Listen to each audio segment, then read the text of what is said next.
चलिए अब मौर्यकालीन साक्ष्य देख लेते हैं कि हमारे छत्तीसगढ़ के मौर्यकाल के साक्ष्य कहाँ कहाँ से मिले। तो सबसे पहले देखते हैं हम मौर्यकालीन साक्ष्य हमारे छत्तीसगढ़ से कहाँ मिले, मतलब अशोक के काल के। अशोक के कलिंग विजय हुआ, उसके बाद हमारा छत्तीसगढ़ मौर्य साम्राज्य का हिस्सा बना। ठीक, तो सबसे पहले पॉइंट टू पॉइंट देखते हैं सिक्के। तो सिक्के मिले हैं अकलतरा ठठारी दोनों जांजगीर चांपा में है। ठीक, और बारगांव रायगढ़ से। अकलतरा ठठारी जांजगीर चांपा और बारगांव रायगढ़ से अशोक के मौर्यकालीन सिक्के मिले। ठीक, इसके बाद देखते हैं कि अशोक के बारे में हमको पता कहाँ से चलता है कि छत्तीसगढ़ में यहाँ से साक्ष्य मिले हैं सम्राट अशोक के। तो वेंगसोंग के यात्रा वृत्तांत में जो पुस्तक लिखी है उन्हें सीयूकी से हमको इनकी जानकारी मिलती है। ठीक है, इसके बाद शिलालेख की बात करें तो याद रखिए, ये तो आपने मैपिंग पढ़ा ही चुका हूँ तो आपको पता ही होगा। सरगुजा में रामगढ़ की पहाड़ी है। रामगढ़ की पहाड़ी में जोगी मर्रा की गुफा है। जोगी मर्रा की गुफा में अशोक के शिलालेख प्राप्त हुए। शिलालेख और उनका शिलालेख। ठीक, शिलालेख का मतलब है पत्थर में लिखा हुआ लेख को शिलालेख बोलते हैं। शिला मतलब पत्थर और लेख मतलब लिखना। ठीक, तो पत्थर में जो लेख लिखे हुए हैं प्राचीन काल में अशोक के काल में, वही शिलालेख हमको जोगी मर्रा की गुफा से प्राप्त हुए। ठीक है, समझ पाए।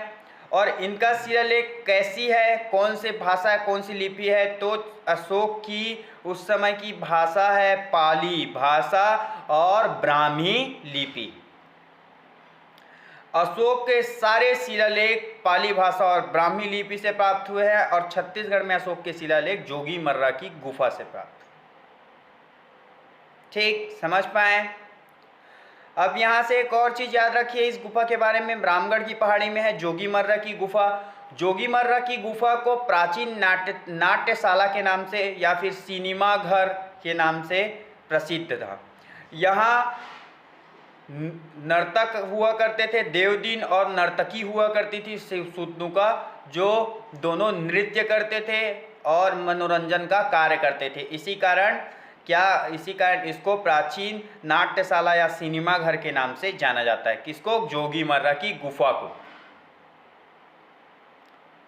ठीक, और एक चीज एकदम साक्ष्य से याद रखिए, अशोक के कलिंग विजय के बाद ही हमारा छत्तीसगढ़ मौर्य साम्राज्य का हिस्सा बना। ठीक है, यहां से एक चीज एक बार और देख लीजिए सारी चीजें। अशोक के सिक्के अकलतरा ठठारी जांजगीर चांपा और बारगांव रायगढ़ से प्राप्त हुए।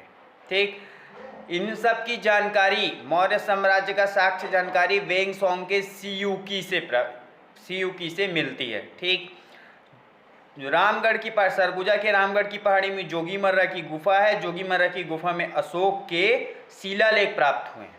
ठीक, जो कि पाली भाषा और ब्राह्मी लिपि में। ठीक, जोगी मर्रा की गुफा को प्राचीनतम नाट्यशाला या सिनेमा घर के नाम से जाना जाता था। यहाँ नर्तक देवदीन और नर्तकी सुतनुका थी जो नृत्य करते थे और मनोरंजन का कार्य करते थे। इसका प्राचीनतम नाट्यशाला या फिर सिनेमा घर के नाम से जाना जाता है।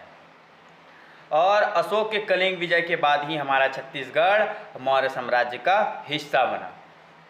इतने में आपका छत्तीसगढ़ में मौर्य साम्राज्य का साक्ष्य और छत्तीसगढ़ में मौर्य वंश समाप्त होता है। अब आज और देख लेते हैं सातवाहन को। इसके बाद आपका कल से हम 3 वंशों को एक साथ लेके पढ़ेंगे। ठीक, यहीं से एक चीज़ और बता देता हूँ। मौर्य के काल में अगर आप सन की बात करें तो 322 से 185 ईसा पूर्व तक के मौर्य साम्राज्य का सन रहा। इसके बाद देखते हैं सातवाहन 72 से 200 ईस्वी तक रहा। इनकी राजधानी महाराष्ट्र प्रतिष्ठान हुआ करती थी, लेकिन कुछ तथ्य और कुछ पुरातात्विक अवशेष से हमको ज्ञात हुआ कि